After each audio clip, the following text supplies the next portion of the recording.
rawness and swag. The strong one. The badass archetype.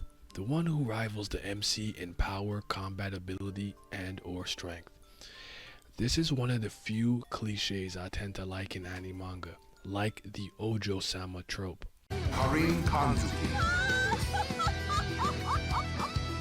And I wanted to talk about my favorite trope in anime and manga and whether or not it has any merit. So, without further ado, my name is Detective Hemmings, codename Paperwork. I am the literary detective.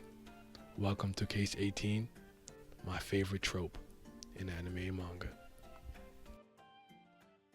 Let's talk about a shonen trope in battle manga or anime that I actually like, and yes, there are tropes that I do enjoy. In a battle manga, there's generally a character archetype that we would call the badass. They're usually a rival or act independently from the main cast, and it's not uncommon for them to be stronger or as strong as the main character. Some examples are Zaraki Kenpachi from Bleach, Vegeta from Dragon Ball, Hidetora Tojo from Beelzebub, Rindaman from Crows, Roronoa Zoro from One Piece, Hibari Kyoya from Katekyoshi Hitman Reborn, or Zebra from Toriko. That should give you an idea of what kind of character I'm generally talking about. I tend to like these characters to some degree when they're handled properly. There's one character in recent years that comes to mind that is a fantastic example of this character archetype, and even though I believe the manga fell off and the anime is horrible, and I haven't peeped the sequel yet, I am speaking about Escanor from the Nanatsu no Taizai 7 Deadly Sins. From the anime manga realm, he is my favorite example of this trope. Please like the video, subscribe, and hit that bell, and let's get into this. Salute the sun. This man just brings the hype. He's got such a strong presence, and I think Suzuki handles him pretty flawlessly. First of all, he's the last of the sins that gets introduced in a side story pretty deep into the narrative.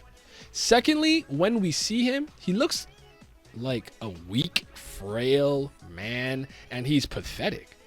Right there, as a reader, you kind of don't bother with him at that point. All of a sudden, the next time we see him, he's not only going up against the main antagonist of the arc, Escanor's demeanor is completely different. He's bigger, he's swole, he's confident, and demands an apology from his enemy. Huh? And then he proceeds to completely embarrass his foe with ease, leaving us in complete awe. It's such a powerful first impression that plays with your expectations, and I think it leaves a powerful impact and impression on the reader or viewer. In my humble opinion, Escanor is the Sin's X Factor. Secret weapon, if you will. He's the weakest and the strongest member. You see, as the sun begins to rise, Escanor's powers rises and his personality changes into an incredibly, extremely prideful, powerful man. As the sun sets, he weakens, becomes cowardly and less confident. The ability is called Sunshine. When the sun reaches high noon, at its peak, its apex, he's virtually indestructible and becomes power incarnate. I believe it lasts about a minute when he becomes the one.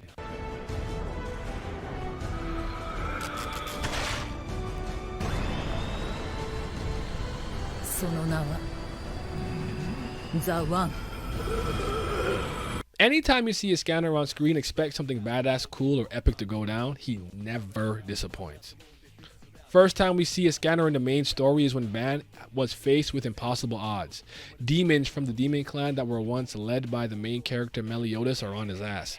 He runs into Escanor at a bar. These two demons had already proven themselves to be formidable. Galan, who picks on weak, frail Escanor, but the sun is rising. Galan tries to wield Escanor's holy weapon, but finds it awkward and heavy to hold with two hands. Oh hell no! Casually takes his axe back and states that the axe is meant to be held with one hand. Galan asks him if he's even human, to which our boy replies, "I assure you I am human. I am the very pinnacle of my species." Long story short, he makes quick work of both demons without even breaking a sweat.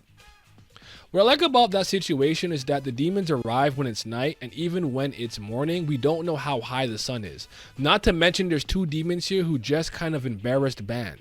The next awesome Escanor moment would come, and he ends up badly injuring two demons with one attack before reverting to his frail self. His next moment to shine is quite possibly, in my opinion, the greatest moment in the manga. The main character was defeated and killed by Estarosa, a powerful demon who looked up to their leader once upon a time. Even with Ban stealing his power, it didn't even slow Estarosa down.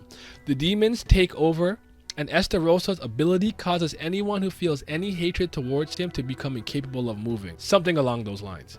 He just killed their captain, and the demons are running amok. How could you not feel some type of hatred towards this man? Boom! A foot in the panel, clad in armor, appears, pans upwards, and you see Escanor in full armor walk right up to Estarosa, completely unaffected by his curse, because he only feels pity for those beneath him. Oh, fuck! I am so hard right now!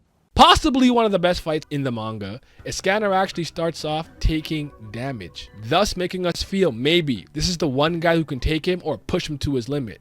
There's a part where Escanor strikes Estarosa and has his own attack countered. He responds by saying it only makes sense that an attack by him would cause him to feel pain. So yeah, he went on to burn that demon to a crisp, even evaporating an entire lake in the process. Now, in his most epic fight, you can argue, he actually has to fight the main character at full power, Meliodas, devoid of all his emotions, like how he was 3,000 years ago. The question of who's stronger would finally get answered, and let me tell you, that might have been one of the best fights of 2017. I think that's the year it came out. Escanor was finally pushed to his utmost limits in this fight. He couldn't really do anything to Meliodas until high noon, when his power peaks and proceeded to strike down Meliodas with one attack. It was great. He is great. I hope to see more awesomeness from this man in some capacity. My favorite modern embodiment of the badass archetype. And then nothing else happens. He definitely doesn't die or anything like that. There are obviously so many characters that embody this archetype, but Escanor is my favorite, and I wanted to highlight him.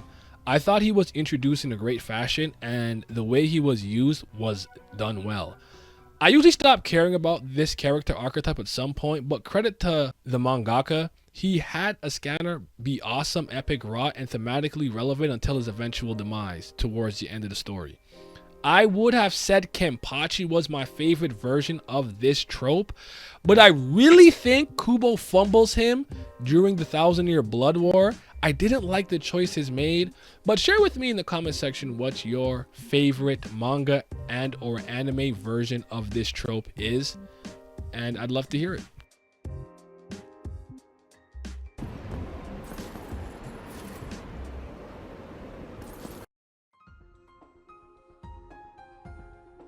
That's all I have this week, y'all.